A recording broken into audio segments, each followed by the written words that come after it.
Hello, All right. everyone. Welcome to Weekend Conversation on the Eternal Quest in association with HubHawks, Ahmedabad Book Club, Ahmedabad American Corner Ahmedabad, and Hello Gujarat TV. I am Megha Saxena Poet, your host for this episode, and we have a very special guest today for our weekend conversation. Let's welcome Dr. Joseph Thomas. Hello, sir. Thank you, Mega. Thank you for having me today, and thank you for Eternal Quest and Vijay Lakshmi and team. Yeah, it's my honor and pleasure to be here. So, guys, I'll quickly tell you a little bit about Sir here. Dr. Joseph Thomas is an Army veteran with remarkable service span of 20 years in the Indian Army, and he has actively participated in Indian peacekeeping force, Kargil War, Operation Parakram, and many more crucial missions. But that is not all. He has also a well-trodden experience in corporate of heading the Asia Pacific region in LinkedIn, Uber, and other such multinational companies. So I feel really proud to share this space today with you. And guys, so today we will be talking about his very interesting journey through the army and the corporate world. And we'll also know more about his latest book, which is India, the Next Superpower. And reading this book will really make you feel proud about the armed forces, as Sir has shared his personal experiences in Kargil, Leh, and Siachen Glacier. And he has also shared a deep perspective about how, if we as a nation encompass economy, military, and technology, then India can really become the next superpower. I strongly feel that this is a book which all the Indians should read. It will be an inspiring read and it will create an impact in your life. So, sir, thanks again for penning down this book. It could not have come at a more proper time than now. Uh, yes, should we start with the questions now? Absolutely, it's all yours. Great, great, great. So, sir, my first question would be about success. As they say that success depends on one's passion for life and towards the world. So tell us, what has been your story of success while being in the army for 20 years, and how did the transition of being a writer happen? Okay, all right. It's a long story, but I'll try to. And I think it's you added multiple questions, so I'll start from my first love, which is army. So, so I'll start from army. Then I'll go to corporate career, then educationist, then the transition to an author. All right. So let me start by if you want to put all this in a simple line, I'll say I'm a soldier by choice. I'm an engineer by profession. I'm educationist by passion and an author by accident. I'll explain why author by accident, but yeah, that's my journey. So, but if you whatever said and done, right? So when you look back, I personally see where I am today, and whatever the little bit I've achieved, if at all you want to claim that one. So one thing I give all the credits to my training and the service in the army, because it's very important to understand army don't prepare you for just a tenure or just a profession, right? Army prepares you for life. What I mean by when it prepares for life, okay, so that means we can survive on the land, on the jungle, on the sea, on river, in the snow or sea urchin. We can survive anywhere, and nothing stops us. And that is the kind of experience and exposure you get in the army. And I don't think, even I worked in every segment of my career. I can guarantee you that whatever the experience and exposure you get in the army, there's no other profession in this world that will give you that one. Okay, so that is a difference from an army career to another no, regular other work, right? But yeah, so army is if you look back and say army is not maybe going to give you the now if you, a lot of money compared to professionals from IT field or something, right? But the good thing is, and I'm still glad that even today, people don't join army for money, because if somebody want to make money, that's not the place, right? You have different things. And yeah, if but the one thing you have to remember, because I'm sure we have a lot of youngsters tuning into listening to us, and I'm really want to give this message, at least my youngsters, my next leaders of this country understands that one thing what the differentiate between army career and others, even if you die in the army or in the service or even after army, right, you are the only one get your body will be wrapped in a tricolor of our nation. But even your CEO of $1 trillion company, or maybe a world's top company in the world, right? But you still don't get the tricolor. That only a soldier gets it, and that is the difference you have to understand, and that's a huge difference. That's a huge difference because you have to earn that one. So, and I'm purposely I put this medal after a long time, and I just want to show again to my youngsters, every medal what you see here speaks its own story. Every medal is an outcome of a sacrifices what we go through, and everything is, you have to give your blood, you sweat it out to get what you are today, right? You can't buy these medals in the market, right? So you have to earn this one, and that is the difference when you see in other comparison with other job. With army, that's the difference.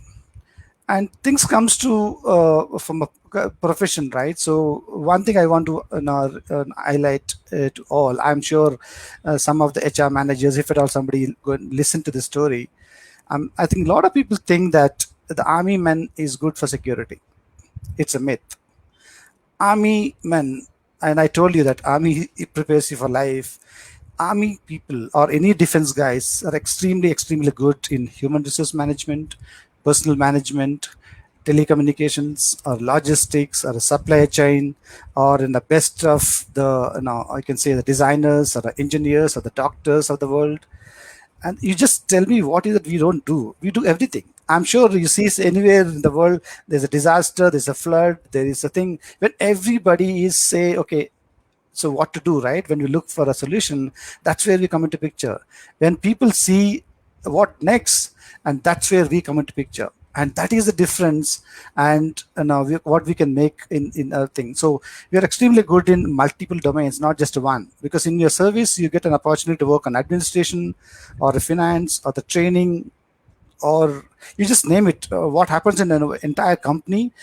I think we go through this process. So if at all is some, and the one thing which I was an HR manager, I can tell you, but army guys are not good in putting it all this into a resume. It will not fit into on a piece of paper, right? You can't.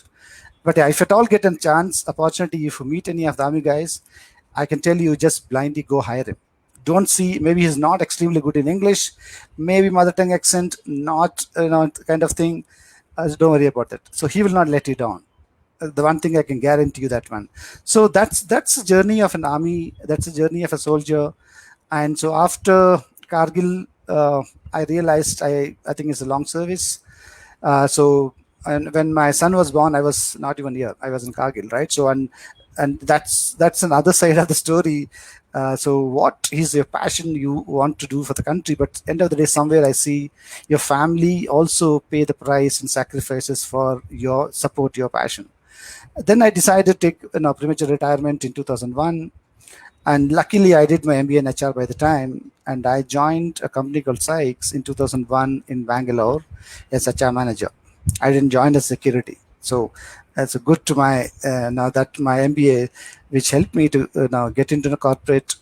And thanks to my friend, we met in the Kargil after the Kargil war. So we are doing a project together to install all the satellite links in the post what we captured from a Tiger Hill. Just name it, all the places, Kargil, Nasiach, and everywhere. So flight lieutenant Emmanuel is in US now, and so we worked together. I was on the army side, he managed from HCL side. So he told Joseph, we need people like you in the company. I think it's time. And I was kind of looking for the same thing. And I since 2002, I'm in the corporate world. And so touch wood, I'm so far it's a great journey, no looking back. And that's started my, so I worked in companies called LSI Technologies, LinkedIn, started Uber in 2014. And so that's my last 18 years of corporate journey. And so in between of this, so in the corporate, I took a break from in 2010-11. I joined my wife in setting up a preschool in Mysore. Mysore is very close to a place close to Bangalore. I live in Bangalore, and that's my hometown. I'm from a place called Kurk, and which is and that's from that's why I joined army, because you'll find General Karyapars and a Field Marshal Karyapar and all this army guys are from the Kurk. That's a place you find everybody from one person when every family is in the army, and maybe that's how I followed. Now I think okay, so that school started from there, and today we are run two CBSE schools in Mysore, and we have around 1,500 children, 200 staff, and we have a great team. So they're doing a fantastic job. And one of my school, Mysore Mount Litra Z School in Mysore, is rated as a number one CBSE school for the last 5 years by education today from various things, right? So and so that's my army to corporate to education. But your last question on author, I told you it's by accident. I tell you why in maybe 30 seconds. So I used to write articles in magazines, educational magazines about education, mostly on education and education policies, what challenges we go through, and those kind of thing. But when last year pandemic started, so everybody was kind of what to do, and even I was in the same situation. Then I wrote an article in Times of India and Now About the Times, and I think Dainik Bhaskar, Nai Dunia, so a couple of papers. The same topic, India, the next superpower. And I put 5 recommendations and agenda how to make India the next superpower. And for my surprise, it was the feedback was so great and positive, and that's how this book was born out of that article what I wrote. And the same name, the title remains the same, and so that's why I told you that I'm an author by accident, but I'm feeling great today, and that was a good accident. I'm really glad that this accident happened, and thank you, sir, for condensing everything into a rather short reply. I'm pretty sure that there are so many things you have done. Um, but yeah, that was really inspiring to know. Now, Thank you. since we're anyway talking about your book, how would I mean the title "India: The Next Superpower" and even the cover page? They are quite captivating. So, for our listeners, could you please talk a little more about the book and like how can India really emerge as the next superpower in the future, according to you? Mega, it's a great question. I'm glad you asked this question, because and I want to show this, the title my book for all the people on the call. So just to understand to your question about the cover page, yeah, if you see the cover page is you can see the India map, and you can see I'll tell you why it's superpower, but at least let you focus on you can see the tankers, you can see the missile, you can see the lady and a women pilot, you can see ISRO satellite, you can see Make in India, Abdul Kalam, cricket, tourism India, you know, all this, right? In the Taj Mahal to Kerala, this backwaters, all this is part of this one. So the one reason is, and I just want to add the subtitle. So the theme, the dragon and unleash the tiger, and I'll explain what you mean by my subtitle. So when you talk about superpower, it's important to understand what is the superpower, right? So superpower is a kind of it's a big statement, right? So and so you should understand what superpower is. A kind of a state where any country in the world you can able to influence the global scale by economy, military, cultural, technology, maybe diplomatic, or so if you can influence other countries in the world, and then you call it a superpower. I'm sure when you talk about superpower, it's obvious you see the two countries, and people see United States of America and China as a superpower. Yeah, it's true. So they're currently the superpower, but that's not going to be remain forever, because nothing stays the status quo, because it is all evolving. And and I in my book, when I told you all this, because all that 5 elements is there in my cover page and the India map. And so I just want to give you, I'm not just talking something for a fancy, no, it's all captured all the five elements are captured, right? You can see the military, you can see the economy, you can see the culture, which is then you can see the tourism, you can see all the elements are there. I think everything I picked to put all the five star elements there. Okay, we can be the superpower. But but when we talk about superpower, it's a current scenario. Uh, Again, I think that we have a lot of youngsters listening, tuning into us. So it's important to understand a little bit of history to understand and appreciate where we're coming from, right? I think in all our history books, for some reason, even what I read, I'm sure even it still continues. Every book talks about India as a poor country. I fail to understand. It's high time to change that history to say India is a poor country. Not really. India was the richest country in the 17th century when not even US was there, not even born in those times. India was the richest country with 27% of world's GDP. Can you imagine 27% of the world GDP was out of India and in China? So it was here. And there was no technology at the time. No, there was all this fancy stuff were not there just because of very few agriculture, the trade with the foreign countries, and textiles, right? And because the finest of the fine, the finished the product is to come from India. And so if you let me stop and say why it is 20% percent of the GDP is the greatest country, and I'm asking a counter for these historians. If India is a poor country, I agree. Okay, let me agree for a second. So my question is, if India was a poor country, why the hell these British, Portuguese, Dutch, and all these people are in India? Everybody was looking to open a shop in India to set up the business in India.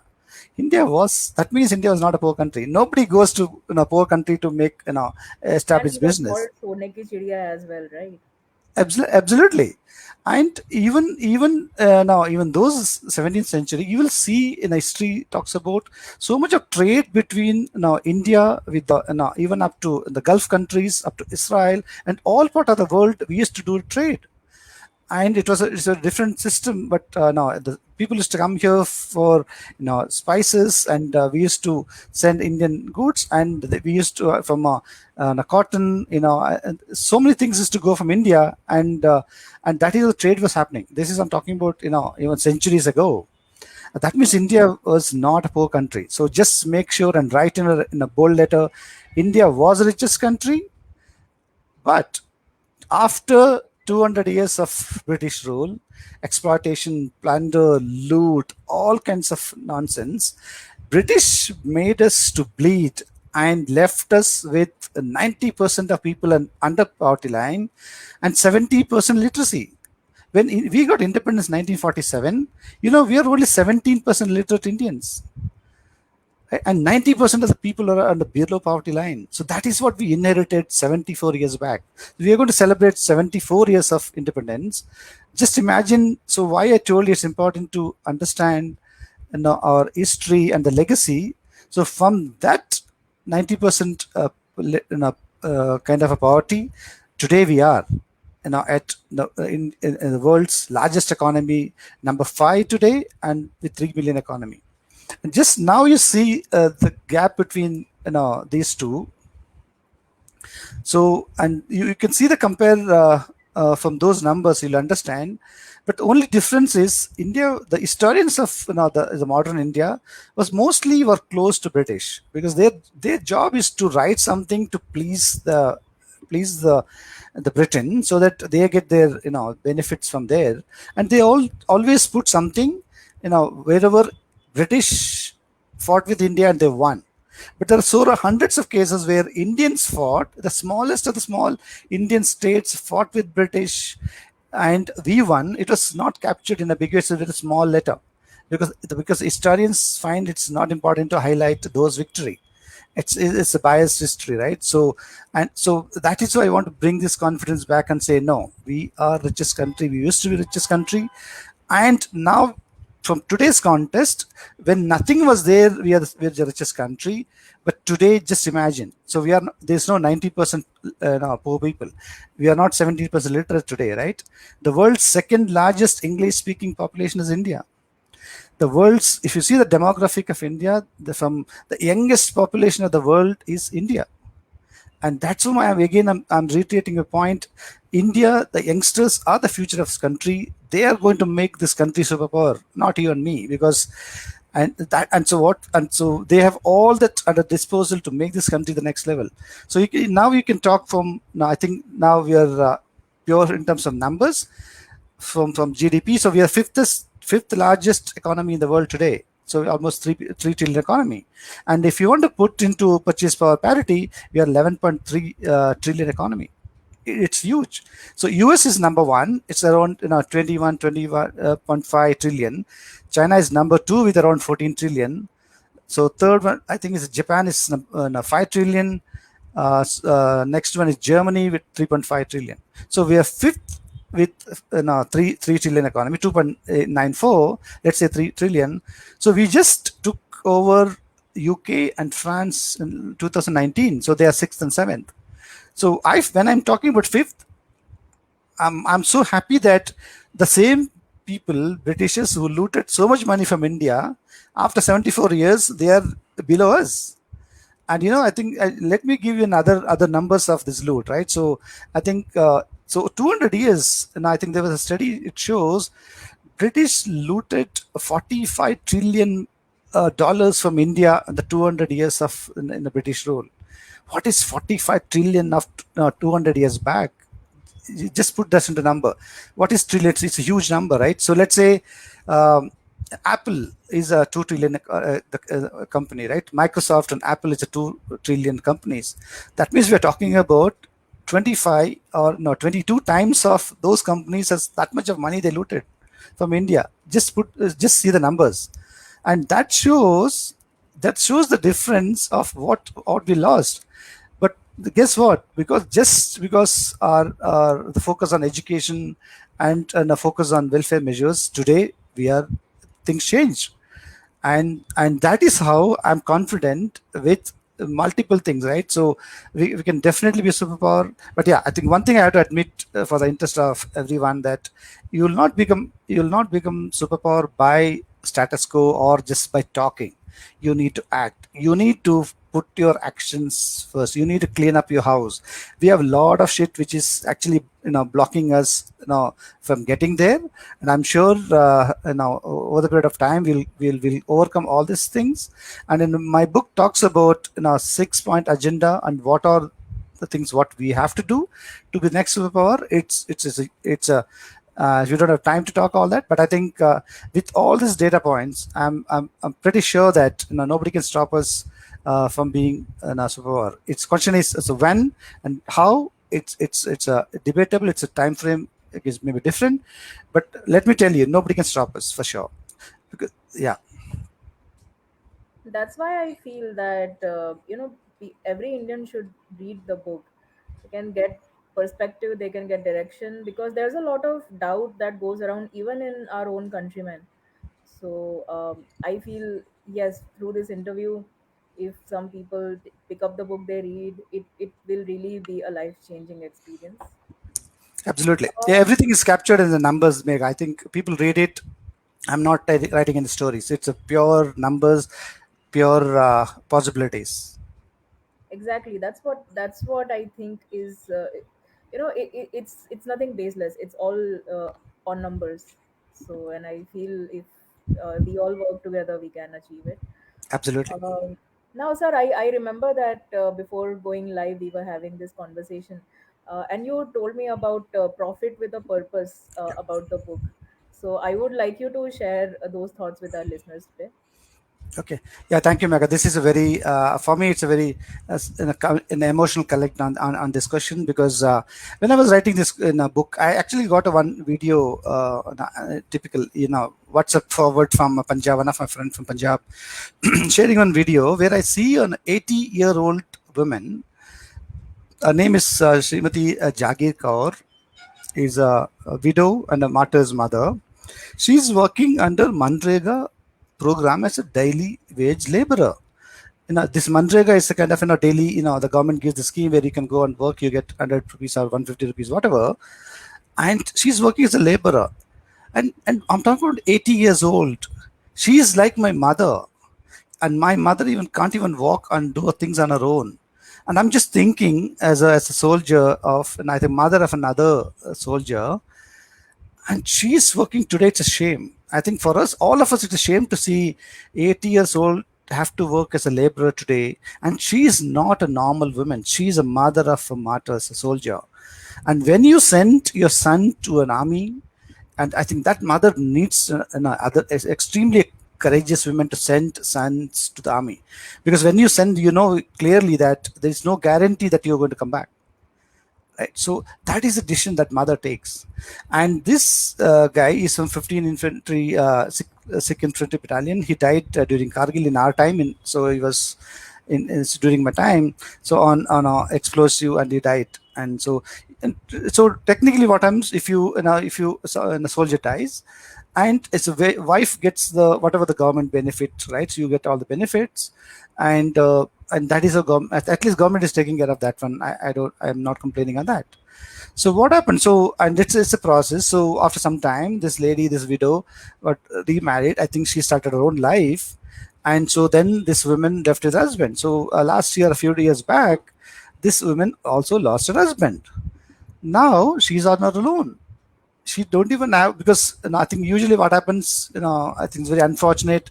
She's living in, I actually definitely I want to show this picture. I think so people to understand. I'm talking about this. This is Srimati Jagir Kaur. You can see her. You can see her face. 80 years old, and she's a daily wage laborer. For me, it's such a shame. Even I'm even talking, and in this country, when we talk about so much, we celebrate the soldiers and martyrdom. We celebrate all this stuff. For me, and we build statues and all kinds of things. And yeah, by the way, this son in the villages, there's a statue of the soldier as well. So look at the irony now. What is the use of that statue where his mother is working as a laborer, right? And that state where the chief minister is army veteran, and it's just shocking. So I don't want to complain on this one. So just watch this WhatsApp and delete it. I said no. I think we should do something. I think it's easy to complain, easy to see not require anybody's sympathy or somebody's mercy. What a 8 years old requires. She all he needs not even 3 meals. That's 2 meals a day, right? And she needs she deserve I call it a decent and respectful life. So I decided, so I was halfway through this book. I decided whatever the profit I get from this book, and whatever, I don't know what I'm going to get, what I'm going to happen. So I'm going to set up a pension for this Srimati Jagir Kaur, and I'll send monthly pension to her every month, so that she need not go work as a laborer. Okay, that's the easiest thing. And she needs some medical help. Now my friend is in Punjab, and and we discussed, and I told he will go and see to her and say she's comfortable. I think at least so much. It's a very small thing somebody can do. And so one of my friend is asking, so what if you don't get a profit, right? So yeah, I'm not profitable today, but that's not going to stop me, because I get my pension and I give my pension to my parents, and I see her in the same level. So I share my pension with my parents and her. You can't stop me from helping her. So all you need is all that willingness to help. It's not, sometimes mega people have to understand, helping is, you don't need a money to help somebody. Money is the last factor. All you need is that willingness to take one step forward, right?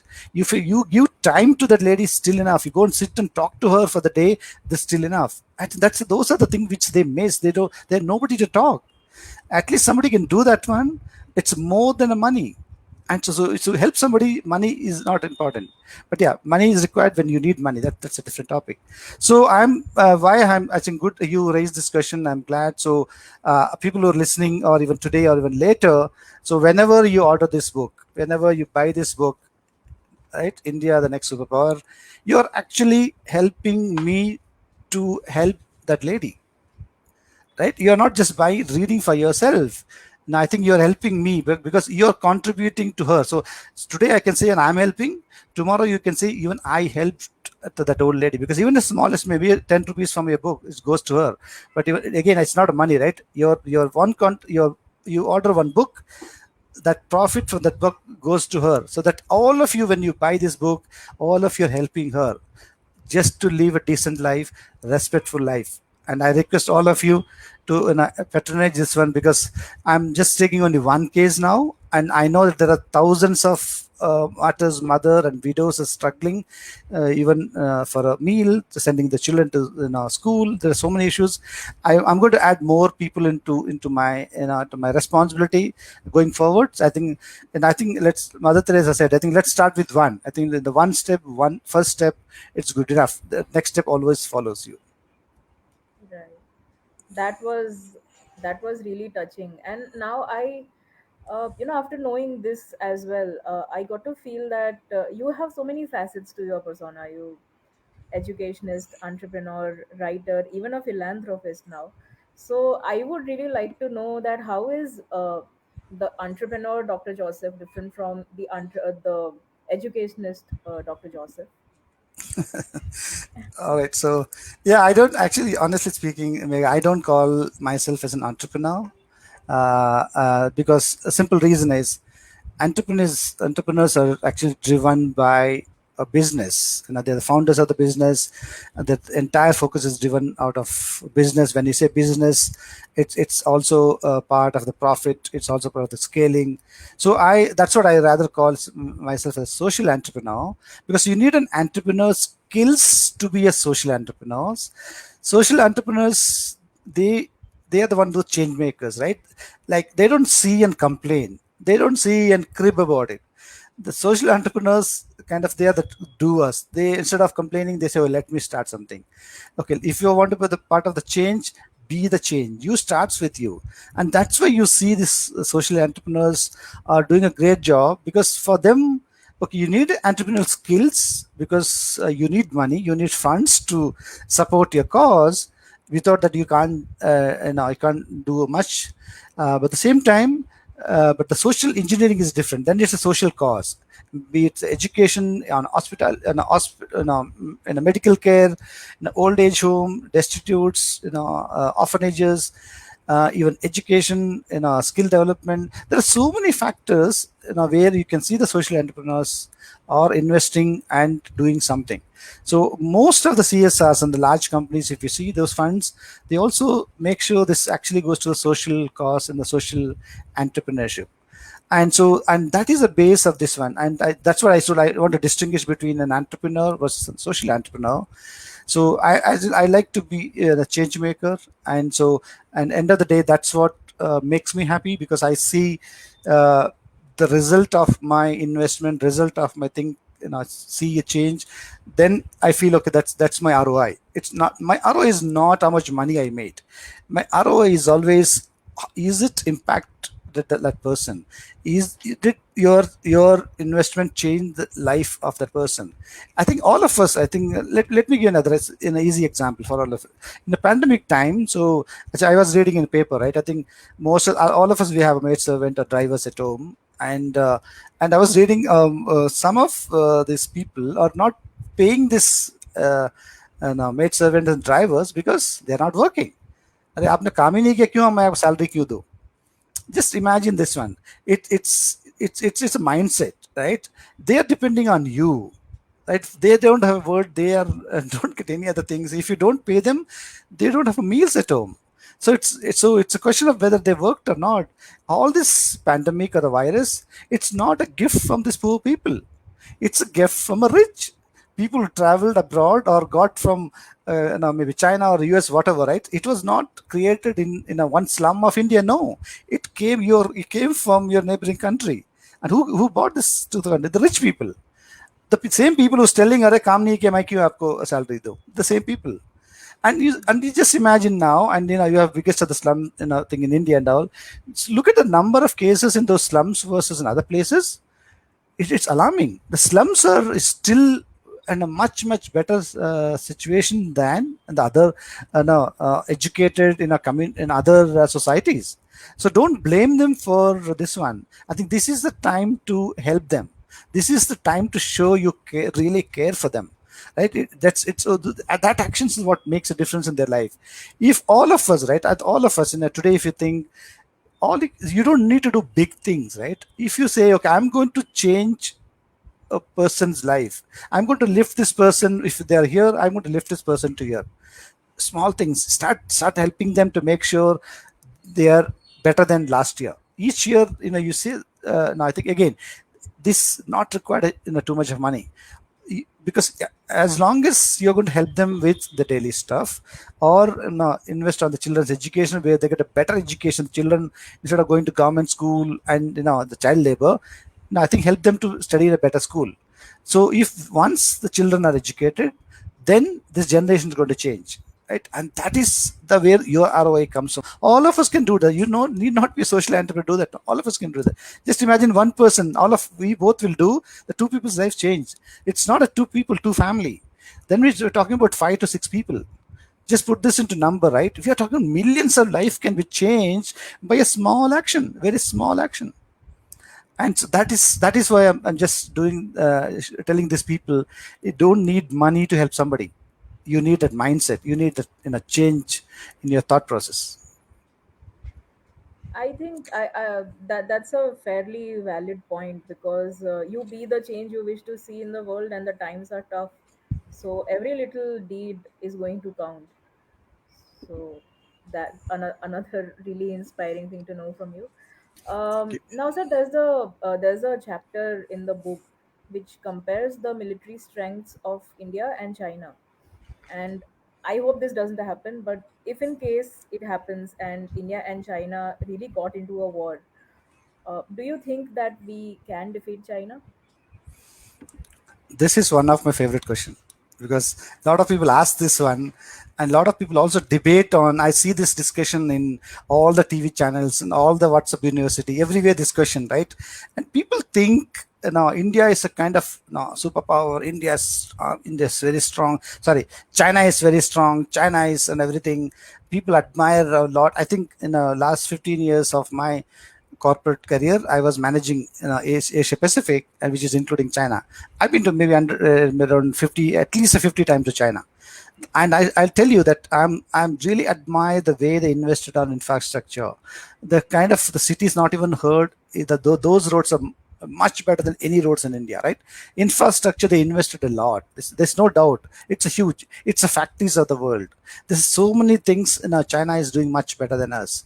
But okay, so but at the same time, so those investment, or those things, it is not just make you, if you're being strong, doesn't make you, the superpower are going to win.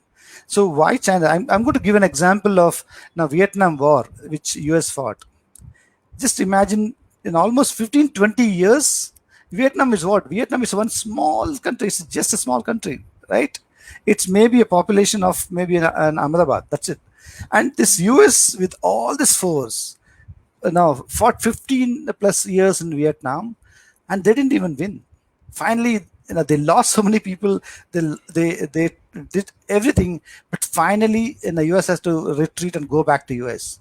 So it's understand this. It's not about the size of the country or your power, because it's because Vietnam won this war because of Vietnam army.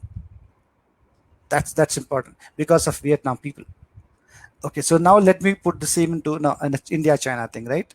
So I think I think mostly coming from people who are there's a lot of big fans of Chinese in India. So there are a lot of people admire and compare India with China. So, and I see the TV debate. I think uh, whoever is watching too much of TikTok videos or this 9 p.m. Noisy news channels, all these people are very. I think they are a big fan of China, right? So because I'm not an outsider. I'm from inside the army. So when I'm talking about army, I know what I'm talking.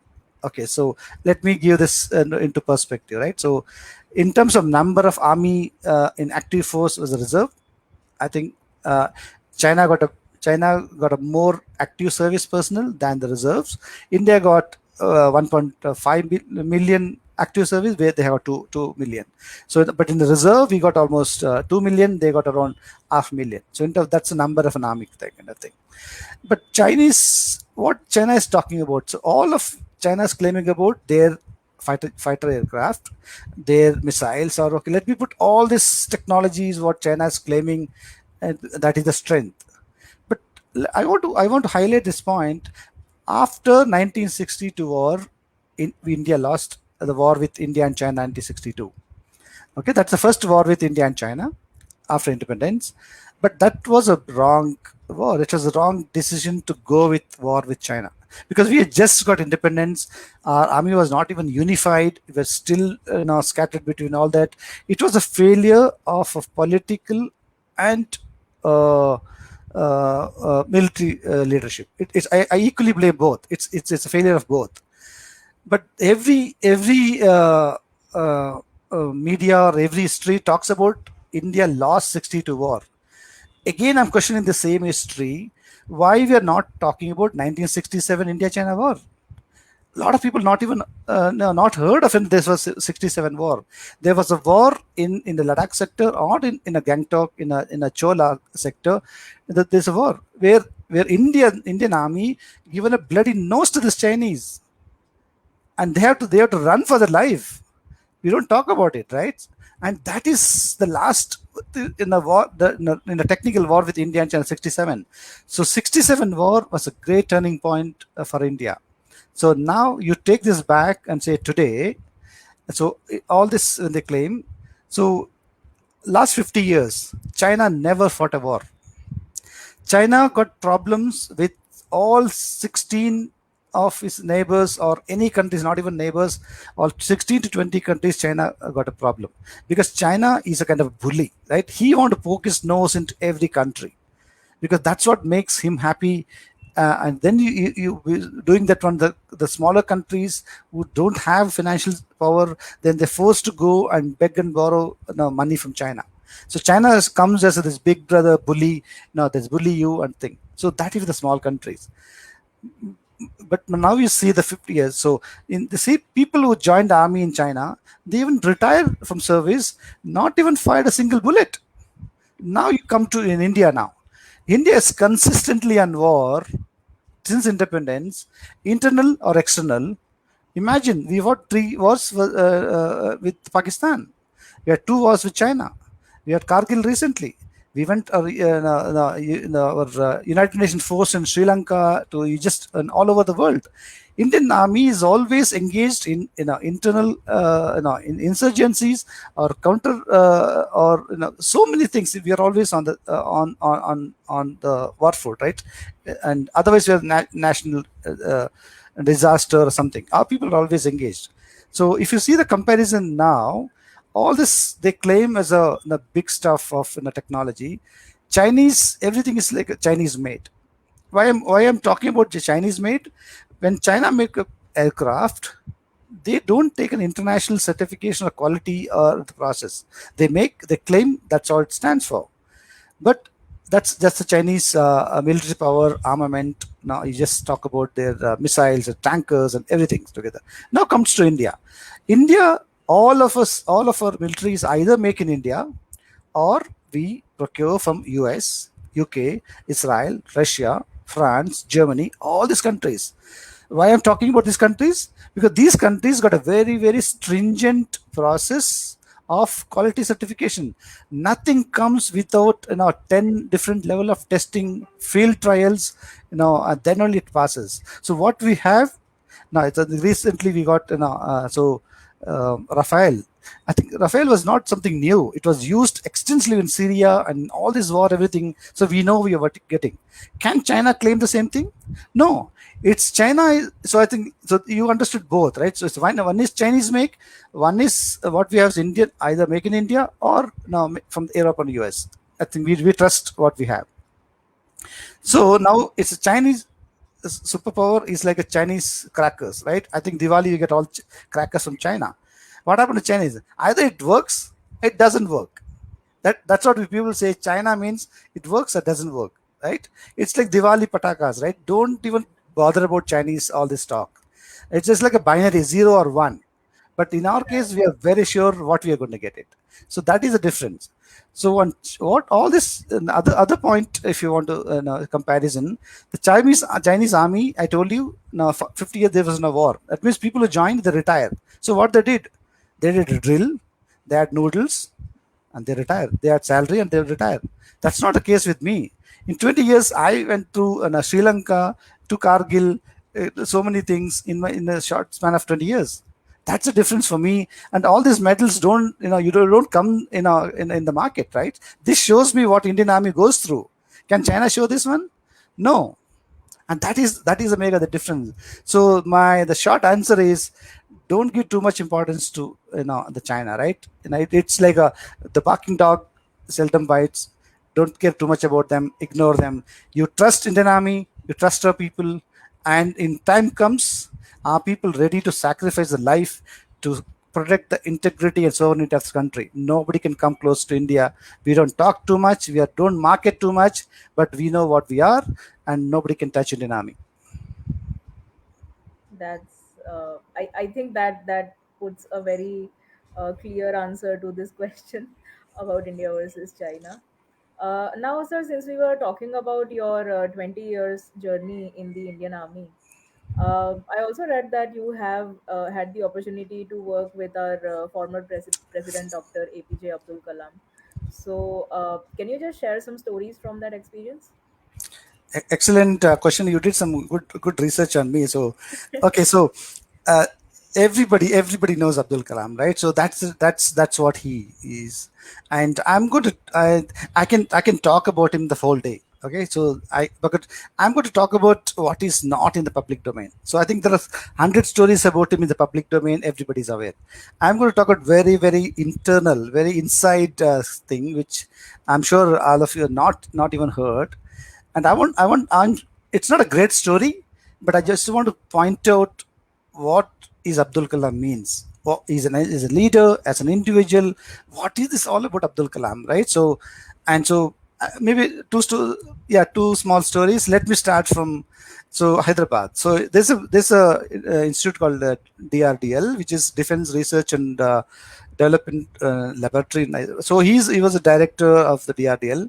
When he was a director, you get this nice army, sorry, this big director's big bungalow. Then you get army staff car, old ambassador black color car with army drivers, and you get everything.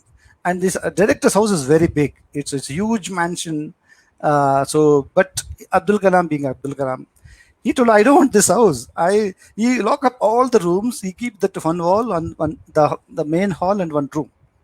That's all his thing. And all he got, so he's got his books and his veena. And I don't know how many people understand. He's extremely good. He's interested in the Carnatic music and all kinds of stuff. His veena is always is there. So that's his thing. And you'll find him always sitting on the ground. And is not a director. Okay, I'm a boss. Nothing like that. So one day, so this is early morning. So usually he is very punctual. Number one, punctual in his things, and the same time, he's a very disciplined, very disciplined person. I think one day he called the driver to come at 8:45 to go to his office, and he's ready, and it's the morning, right? He came out and see there's no car. Usually when he comes out, the car will be there, driver will be standing ready to open his car. Nobody is there. He has security. अरे car कहाँ है? So security said, अरे car driver नहीं आया अभी. Okay, so just imagine now, Abdul Kalam is outside, his director is outside DRDL, and car is not there. It's a big story. It's a serious issue, right? The driver is gone. I think he's going to be punished badly for his not showing up on his duty, right? And think about Abdul Kalam. He sees everything positive, right? He's not the guy you're going to find a thing. He says, okay, no problem. He told the security, I'm going to walk to the office today because I missed my walk in the morning. Chalo, I'll walk to my office. And he started walking. No hangama, no shouting, no screaming. Typically, just imagine typically what happens in this a typical world, right? If the driver didn't come, the guy comes. He was cool as a cucumber. He just started walking. On the way, he find driver started running and coming. He's sweating like crazy because it's a Hyderabad. It's a hot summer, and he stood and he saluted and say, "Sir, गलती हो गया, car start नहीं हो रहा, car बंद हो गया." So Abdul Kalam again. So he patted on his back and said, "Arey koi baat nahi, just go get the car repaired, have a good sleep, but come and pick me up in the evening. Don't miss." He started walking. So this is an example of Abdul Kalam. This is a epitome of, it's a humility. I just imagine the simplicity of a person, of that power. He commanded respect not by using his power or his position, by smile, by simplicity, that humility, right? That's what makes him, why everyone, from his children to everyone loves him, because of that side of Abdul Kalam, right? And I know in a typical army what happens if the driver don't show up for duty. I know what happens. And just imagine it's the other side of the story. This is not in the public domain. I thought that is nice to share with people, to see this side of the story as well. So next one is, again, there's too many stories, right? So maybe next the small one will be, Abdul Kalam was the president of India, so once, and he visited Kunur. Kunur is a place very close to Ooty. It's in Wellington. It's in Tamil Nadu. So where we have an army institute called, DS is called Defense Staff Institute. I think we have an army military hospital in the Kunur, that place. So when he visited there, and somebody told, Field Marshal Sam Maniksa was admitted in military hospital, and for your information, so after retirement, Maniksa was actually settled in Wellington, in Ooty, in Kunur. And so he told, okay, I want to go to hospital, I want to meet him. So everyone said, sir, it's not scheduled, so we have a program, blah blah. He told, nothing doing, I'm going to see him. And okay, and so that's all. He don't talk big, right? He just talk in the simple things, that simple small words, okay, I'm going, that's it. And so anyways, arranged, so he went to the hospital, and and he was sitting next to Maneksha and was talking. And these two guys are like talking like old buddies, like friends, old buddies, both are old, and they're talking and smiling and laughing, and kind of like, no, they say, no, this kumbhume, they bitched over the, that is the kind of thing they're talking.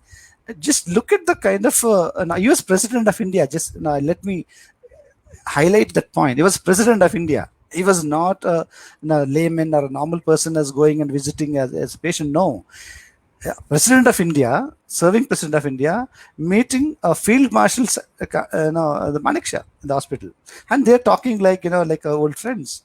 And after some time, he said, okay, I have to leave. I have some appointment. So he asked Maneksha, Sam, any problem? You have any problem? Anything I can help for you?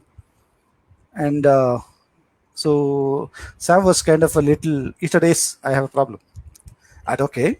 It's a kind of a shocking, right? This complaint, right? Says a problem. For how can Maneksha got a problem? And he's told, sir, my only complaint is I'm not able to get up, stand, and salute Supreme Commander of the Indian Army and the President of India. And I'm not able to stand and salute you because of my health reasons. And that's my complaint. And this is coming from Field Marshal Maneksha. And Abdul Kalam was kind of very emotional. He sat with him, he held his hand, and both cried bitterly. This is from the hospital bed, President of India and a Field Marshal, and this is a kind of a mutual admiration, for respect for each other. How many people can do this, sir? How many people can, like you heard, somebody is doing such thing, right? You're never going to see. And before, he was leaving the hospital, and he told the doctors, take care of this great son of India. India owes him a lot. Make sure he's happy, and take good care of him. And after some days, Sam Manik, I think he died, but soldier never dies. And yeah, these are the this is I know this is a very emotional thing. If you really connect with those emotions between those the true heroes, and that speaks a lot. This speaks a lot. I think we all are quite fortunate that we get to hear these really insider stories. It did put things into perspective that great people, they always come with this element of humility. Yep. So thank you, sir, for sharing that. Sure. Thank Now, you. quickly, I would like you to share one favorite line from your book. Huh. Okay. So yeah, there are so many. It's like my children. So everybody's for me. I maybe I'll just take one. yeah, there are so many lines. So one of my favorite will definitely be this one. So again, I'm I'm maybe I'm in a soldier side. Maybe I'm just coming back to this one. So yeah, so this is one quote I really I always touch my heart. So and I want people to understand and realize this meaning. And I'm going to repeat again. So this is talking about our flag, Indian flag. So our flag does not fly because of the wind moves it. It flies with the last breath of each soldier who died protecting it. Let me read out again. Our flag does not fly because the wind moves it. No, it flies with the last breath of each soldier who died protecting it. And this is what means to a soldier. And this is something I want everyone to connect and resonate and say why this is such a big deal for all of us, because nothing is bigger than our Indian flag. And we live with it, we die with it, and finally we get wrapped in the Indian flag. That's the greatest being a soldier.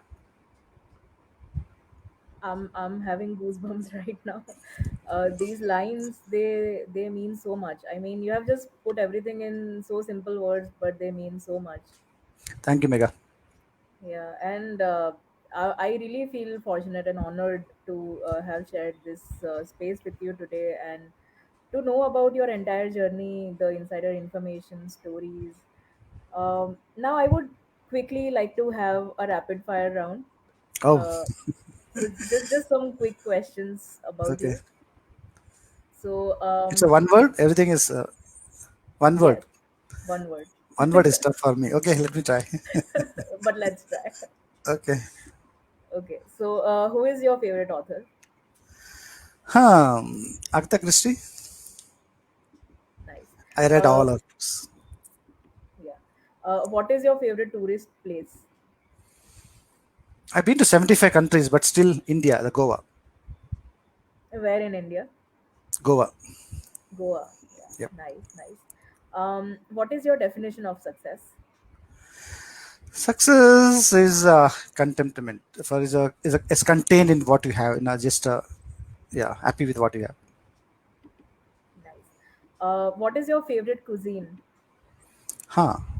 Again, so I'm a really foodie. So and I tried all the thing, but again back to always dal roti, Indian cuisine. I agree. घर की दाल रोटी जैसा और कुछ नहीं होता. Yeah, that's right. Now, sir, this is a little fun question. So, if you were to write an autobiography, what would be the title of that book? Okay, great question. So, just to this is not a one. This is not rapid fire, right? This is still It rapid is fire. rapid fire, but yeah, you can elaborate. Okay, so so I'm actually my second book is releasing next week, 30th.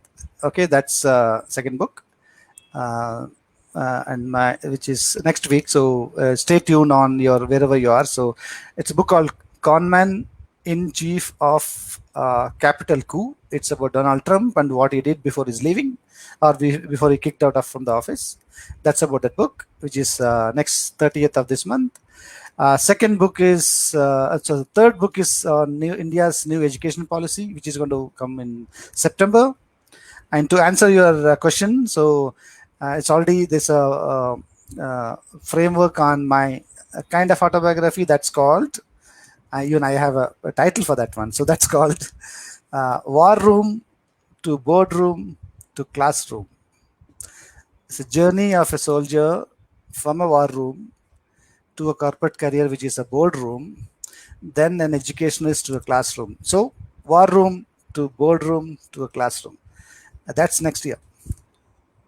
And to a Facebook live room as well.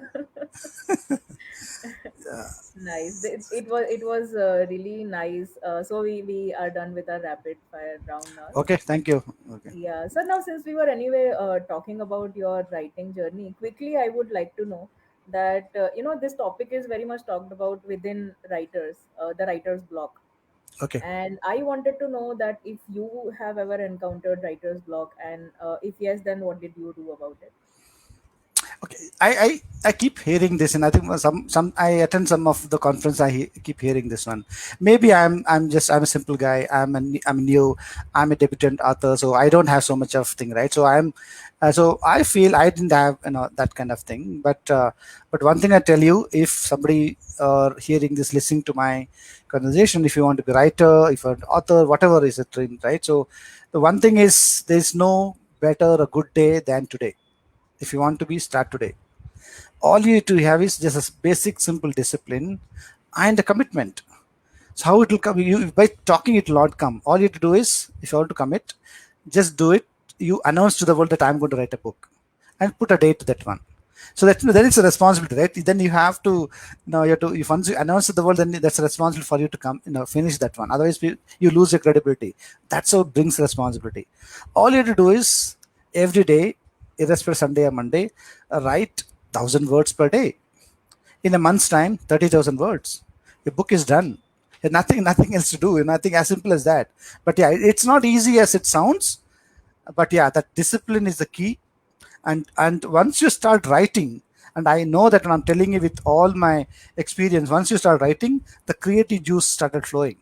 Even in even the full day, even sometimes you're driving, sometimes you're talking to somebody, you get some ideas. You are in that mode of thing. I call this as nasha, right? It's like an intoxication. It's a nasha of writing. You keep getting this kind of thing.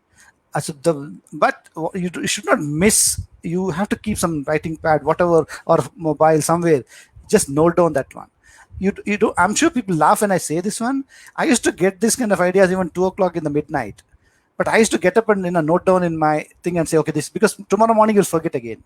So don't keep that. When it comes, just take a note, and you'll finish the book in 30, 40 days. You'll finish your book 3 months. And I think I'm sure anybody can. I can write. I'm sure anybody can write, and that's what Abdul Kalam said. Yes, you can. I can do it. You can do it. We can do it, and all of us can do it.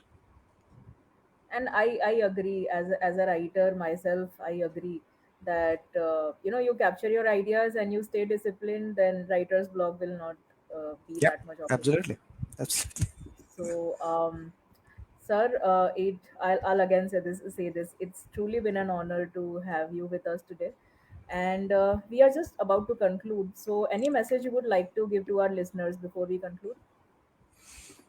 So no, I think, and that's almost. Oh, I didn't realize you already 1 hour now. So I think, so I shared. So one is, I think try to be, what you are. I think you don't. So if you're a crow, don't try to be a peacock, right? You just be what you are, and you just do what you like to do, and just think. Don't worry about what people say, what people think.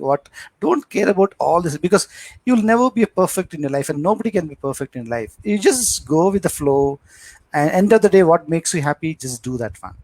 And but my as I'm running a school now as an educationist, even when I talk to my teachers and all the time, and so my focus is always now the one thing, right? So because my hope of all this, and I think to be last time I want to show this book, this India, the next superpower, will not become overnight. It's only possible with my youngsters, and my message to my youngsters are, I think, just pursue your dream or your passion. So once, that's very important. So don't, yeah, I don't disappoint the parent, but don't say listen to parents what they want to think. There's a world beyond engineers and doctors of the world. You want to be a painter, be a painter. If you want to be a carpenter, be a carpenter. But be a good carpenter. Be an extremely good carpenter. The IKEA stores today is started by a carpenter, but today see IKEA store is kind of billion-dollar industry, right? You be that carpenter, right? And it's important to instill this patriotism in our youngsters, because they don't know how we get here, right? And what sacrifices people to do. How many people sacrifice the life for what we enjoying today? We are sitting and talking today. We are privileged ones, right? But so many out there, they're not maybe they are, somebody's even struggling for today's meal. They don't even have dinner on the table. But we are so lucky that God has blessed us so much. We have the dinner on the table, right? So I think that's what I told. I think this is all important for you to realize this. And I think, don't, when you see up and see in a comparison, don't forget to look down. There are millions out there which don't have the privilege what you're enjoying. So be thankful what we have. If possible, try and help one person you try and help, it's possible. And I'm 100% sure and confident of my youngsters, and you guys are going to rock, you guys are going to make it, you guys are going to make this book, whether I'm here or not, you guys are going to make it India the next superpower. It's all yours. I want your support to make this India the next superpower by your actions. Nobody can stop India from the next superpower. Okay. So yes, I agree that a dream will remain a dream until you put action into it, and we all need to put actions into it. So well said, sir. Well said. And I think now we'll just conclude the session for today. Thank you, sir, for being with us today, and thanks to all our listeners as well. Sir, were you about to say something? No, I think I take this opportunity to thank you, Mega. I think so. You're a great host, and I take and really want to help thank Vijay Lakshmi and team for this opportunity. And it sometimes it's a platform to convey the message so that it reaches the last mile, especially the youngsters. Because and so I feel this is a great honor to be here and spending time with you and discussing, and truly appreciate it. Thank you so much. Thank you. Thanks, sir, and thanks, everyone. It was a very inspiring weekend conversation today with Dr. Joseph Thomas. This is your host, Megha Saxena Poet, signing off. Stay tuned to the Eternal Quest for more such meaningful weekend conversations. Take Jai care, Hind. everyone. Jai Hind.